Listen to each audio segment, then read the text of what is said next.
क्या चीन किफ़ायती एआई के ज़रिए दुनिया को अपने पर निर्भर बनाना चाहता है?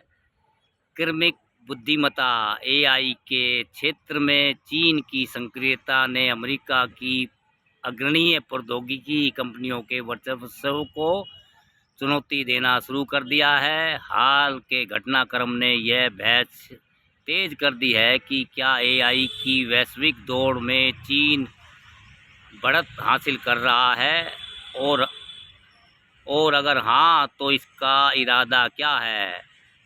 टिकटॉक की मूल कंपनी बाइटडांस ने आज हाल में सिंडेंस 2.0 नामक एआई वीडियो टूल पेश किया जो टेक्स्ट संकेतों यानी प्रॉम्प्ट से उच्च गुणवत्ता वाले फिल्म जैसे वीडियो तैयार करता है। वही अमेरिकी कंपनी एंथ्रोपिक ने आरोप लगाया है कि कुछ चीनी एआई प्रयोगशालाओं ने उसके चैटबॉट क्लाउड से जवाब हासिल करने के लिए हजारों फर्जी खाते बनाए ताकि अपने मॉडल को बेहतर बनाया जा सके। हालांकि उन्नत एआई मॉडल अभी भी मुख्य रूप से अमेरिकी कंपनियां बना रही है, वहीं चीन सस्ते और व्यापक रूप से इस्तेमाल किए जाने वाले एआई उपकरण विकसित करने पर जोर दे रहा है। रिपोर्टरों के मुताबिक कम लागत वाले चीनी एआई मॉडल की बाढ़ आने की आशंका है, जो उपयोग संबंधी लागत को लगातार कम कर रहे हैं। चीन की आधिकारिक नीतियां एआई को देश को विनिर्माण और साइबर शक्तियां बनाने का नया इंजन मानती है। 2017 से चीन एआई को अंतर्राष्ट्रीय प्रतिस्पर्धा के केंद्र में रखता आया है और 2030 तक वैश्विक एआई नवाचार केंद्र बनने का लक्ष्य घोषित कर चुका है। विशेषज्ञों का मानना है कि कीमत एआई अपनाने में निर्णायक भूमिका निभाती है। यदि कोई देश अपने एआई उपकरण इतने सस्ते बना दे कि वे वैश्विक स्तर पर व्यापक रूप से अपनाए जाए, तो वह प्रभाव स्थापित कर सकता है। भले ही तकनीकी मानकों पर वह पूरी तरह अग्रणी न हो। चीन अपनी एआई तकनीक को केवल अंतर्राष्ट्रीय हित तक सीमित नहीं बताता, बल्कि इसे मानवता के साझा कल्याण और मानव सभ्यता की प्रगति से जोड़कर पेश करता है। इसे उसकी सॉफ्ट पावर नीतियों के रूप में देखा जा रहा है। कम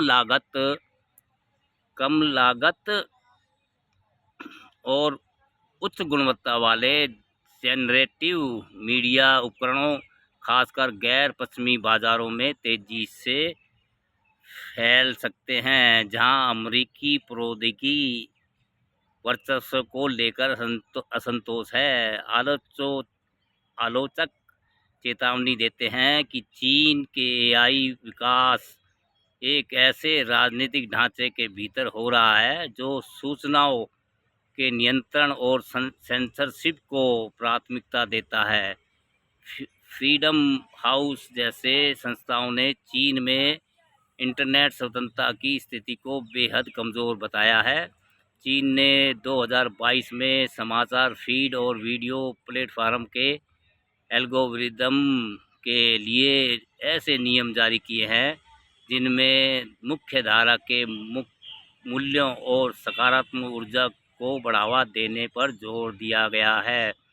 विशेषज्ञों के अनुसार यदि चीनी एआई उपकरण वैश्विक स्तर पर मानक बन जाते हैं, तो अन्य देशों के लिए वैकल्पिक प्रणालियों को अपनाना कठिन हो सकता है।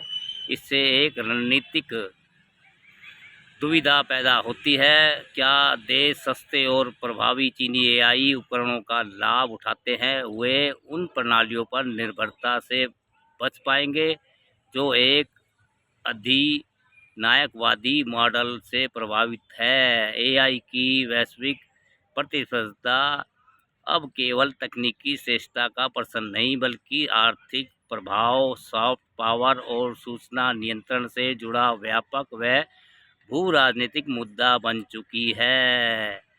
The conversation. दोस्तों, क्या चीन किफायती एआई के जरिए दुनिया अपने पर निर्भर बनाना चाहता है? हाँ दोस्तों, एआई का चलन है भैया आजकल। जो इसमें एआई में, नेट में, और भैया जो आगे आगे देखिए होता है क्या। अब वो तीर तलवार भालो बंदूक गोली वाली लड़ाई नहीं रहेगी, एआई से होगा सब कुछ दोस्तों। हाँ।